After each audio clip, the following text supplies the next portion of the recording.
Vamos lá, pessoal, para a última questão. Nossa última questão, você que já está aí também com sono, você que vai estudar até 1, 2 horas da manhã, da madrugada, né, tranquilão. Agora eu lembro do professor Juarez, que costuma dizer o seguinte: olha, quando a gente quer passar no vestibular, a gente tem que pagar o preço. Então você tem que fazer o quê? Você tem que dar o gás mesmo. Agora, cuidado. Às vezes, nessa ideia de querer dar o gás, você acaba extrapolando, e tudo que você não pode, nessa reta final, é chegar nos dias das provas cansado, abatido, né, com o corpo e a mente sobrecarregados. Isso aí é terrível. É terrível, e você não sabe quanta gente perde o vestibular por causa dessa situação. Por isso que eu digo, é interessante que você, nessa semana decisiva, que você também desacelere um pouco o ritmo, que você também vá tendo um tempinho de sono legal, um tempinho de descanso maior. Então você tem que se dosar. Tem que se dosar para que você chegue bem na prova. Agora, claro, quem está no ritmo, meia-noite, 1 hora, é besteira, né? Dorme às 6, 7 horas, depois começa tudo de novo. Se o sono bate, Juarez dizia o quê? Juarez dizia que era só pegar uma bacia d'água, um balde d'água gelada e colocar nos pés. Faça aí essa experiência para ver se você dorme com um balde d'água gelada nos pés. Já pensou um negócio desse? Pois é, coisas de Juarez, né? Pessoal, vamos agora para a questão 4. A construção de Brasília. Eu acredito muito numa questão sobre a construção de Brasília. Esse ano Brasília completou 50 anos, né, pessoal? Então, ela foi construída no governo de Juscelino Kubitschek e se constituiu como um verdadeiro marco. Então, temos aí, letra A, relacione a construção de Brasília com as metas do governo de Juscelino Kubitschek. E letra B, indique algumas decorrências da mudança da capital federal para o interior do país. Vamos então, pessoal, comentar um pouco desse contexto aí. Primeiramente, eu quero lembrar a vocês que Juscelino Kubitschek foi mais um dos líderes populistas que a gente teve naquela fase, né, que é a chamada fase de redemocratização, conhecida também como República Populista.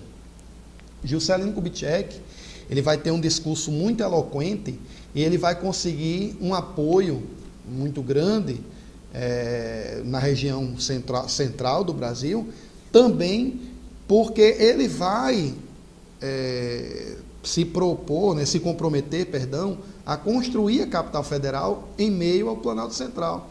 Ele, inclusive, fez um comício em Goiás na época, e até um popular perguntou: presidente, o senhor, se for eleito, né, o senhor candidato, se for eleito presidente, vai cumprir a lei, vai construir a capital aqui no Planalto e tal? Ele disse: vou sim. Ou seja, Brasília não foi uma invenção de JK, já existia a ideia de se fazer a capital, de se construir a capital do Brasil no centro, exatamente para tirar a pressão popular sobre o Congresso.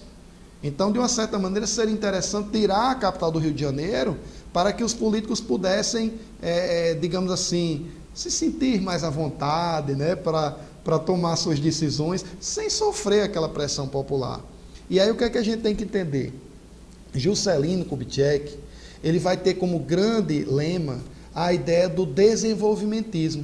Ele vai dizer que o Brasil deveria crescer 50 anos, ou melhor dizendo, deveria progredir 50 anos em apenas 5 de governo. Era o famoso lema: 50 anos em 5. 50 anos de progresso em 5 de governo. E aí você pensa: poxa, quer dizer que Juscelino dizia que ia desenvolver o Brasil numa velocidade muito grande. Como é que ele pretendia fazer isso? Aí ele vai ter um discurso que, do ponto de vista econômico, vai ser bem diferente do que Getúlio pregava. Getúlio defendia o quê? Que o Brasil deveria crescer a partir do seu próprio capital.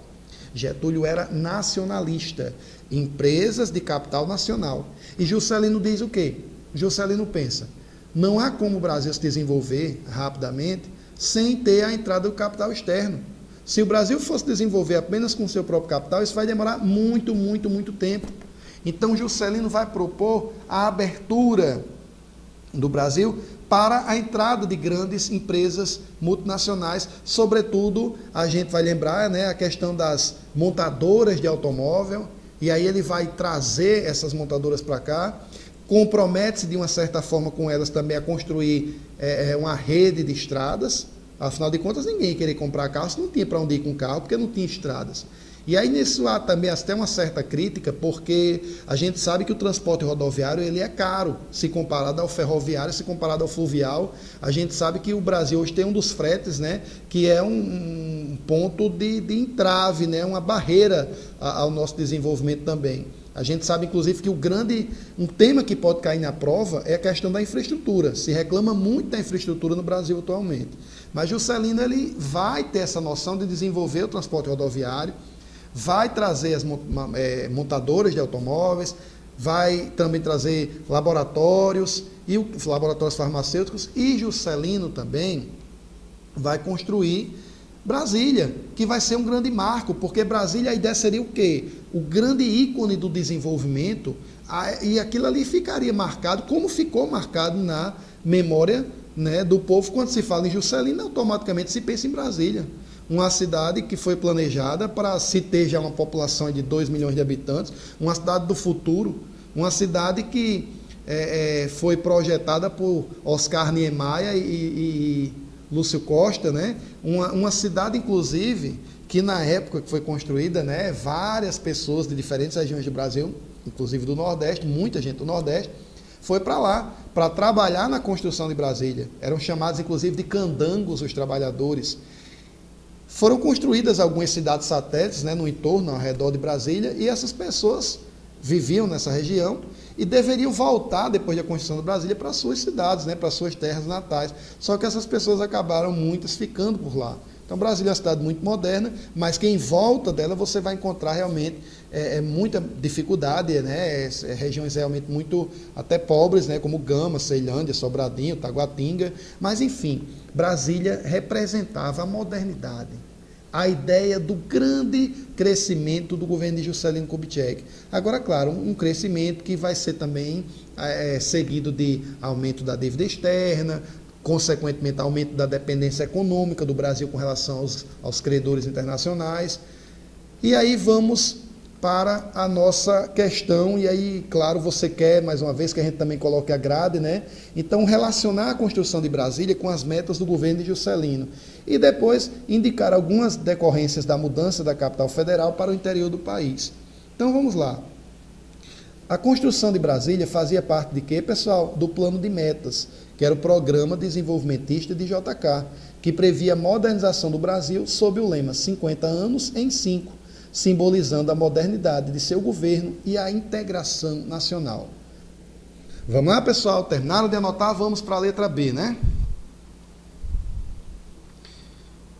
Só lembrando, né, pessoal, qual era a pergunta? É para indicar o que na letra B? Algumas decorrências da mudança da capital federal para o interior do país. Então, o que é que vai mudar com a transferência da capital do Rio para Brasília? Vamos analisar, pessoal. Um pouco grande a questão, eu vou ler devagarzinho para que vocês possam assimilar. A transferência da capital federal para o Planalto Central acabou por promover o distanciamento do centro das decisões do governo em relação às eventuais pressões políticas e sociais nas diferentes regiões do país. Estando Brasília no centro do país, o isolamento das autoridades assegurou maior segurança às instituições do poder central. Deve-se considerar ainda que a construção de Brasília criou um polo de desenvolvimento econômico e demográfico no Centro-Oeste. Fiquem todos com Deus, muito obrigado e até a próxima. Beleza?